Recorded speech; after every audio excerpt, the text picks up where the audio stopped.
అమెరికాలో ఉద్యోగం అంటే మనకు ఎనలేని క్రేజ్. చదువైపోగానే అమెరికా వైపు చూస్తుంటాం. ఈ క్రమంలో అమెరికాలో ఉద్యోగం చేయాలని కలలు కనే యువతకు బైడెన్ కార్యవర్గం తీపి కబురు చెప్పింది. మరింత సులభంగా ప్రత్యేక నిపుణులైన విదేశీయులను నియమించుకునేందుకు అమెరికా కంపెనీలకు అవకాశం కల్పిస్తూ నిబంధనల్లో మార్పు చేసింది. దీంతో పాటు సులువుగా F1 స్టూడెంట్ వీసాలను H1B వీసాలుగా మార్చుకునే అవకాశం కూడా కల్పించింది. ఇది లక్షల మంది ఇండియన్ వర్కింగ్ ప్రొఫెషనల్స్కు లాభదాయకం కానుంది.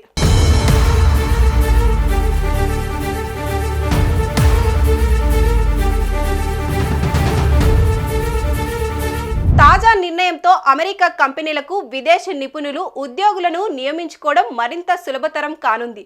మరోవైపు F1 స్టూడెంట్ వీసాలు H1B వీసాగా మారేందుకు వెసులుబాటు కల్పించింది.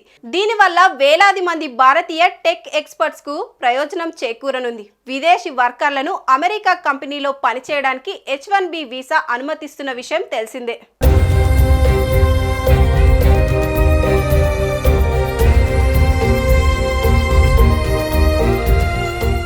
H1B వీసా నాన్ ఇమిగ్రెంట్ కేటగిరీలోకి వస్తుంది. అమెరికా టెక్నాలజీ కంపెనీలు ఫారెన్ ప్రొఫెషనల్ ఎక్స్పర్ట్స్ ను H1B వీసా సాయంతో నియమించుకుంటూ ఉంటారు. ప్రతి ఏటా భారత్, చైనా వంటి దేశాలకు చెందిన వేలాది నిపుణులను H1B వీసా ఆధారంగానే నియమించుకుంటుంటాయి. దీంతో భారత్, చైనా దేశాలు మరింత లబ్ధి పొందనున్నాయి. ఈ నేపథ్యంలో కంపెనీలకు సౌలభ్యం కనిపించేలా డిపార్ట్మెంట్ ఆఫ్ హోమ్ల్యాండ్ సెక్యూరిటీ సరికొత్త నిబంధనలను ప్రకటించింది. దీని ప్రకారం నాన్ ప్రాఫిట్ ప్రభుత్వేతర పరిశోధన సంస్థల డెఫినిషన్ నిబంధనలో మార్పు చేసింది.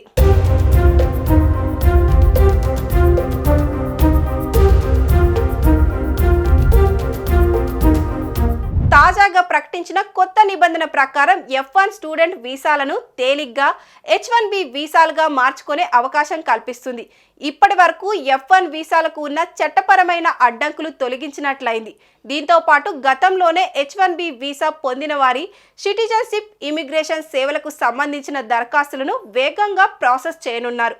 అమెరికాలోని వ్యాపార సంస్థలకు కార్మికుల అవసరాలు తీర్చడమే కాకుండా ఆ సంస్థలపై పడుతున్న అనవసర ఆర్థిక భారం కూడా తగ్గుతుండడంతో బైడెన్ ఈ నిర్ణయం తీసుకున్నట్లు తెలుస్తుంది. ఈ నిబంధనలు 2025 జనవరి 17 నుంచి అమలు కానున్నాయి.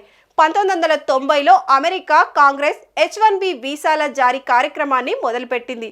కాలానుగుణంగా దేశ ఆర్థిక వ్యవస్థలకు ప్రయోజనం ఉండేలా దాన్ని ఆధునికీకరించాల్సిన అవసరం ఉందని ఈ సందర్భంగా America citizenship and immigration services director jet పేర్కొన్నారు.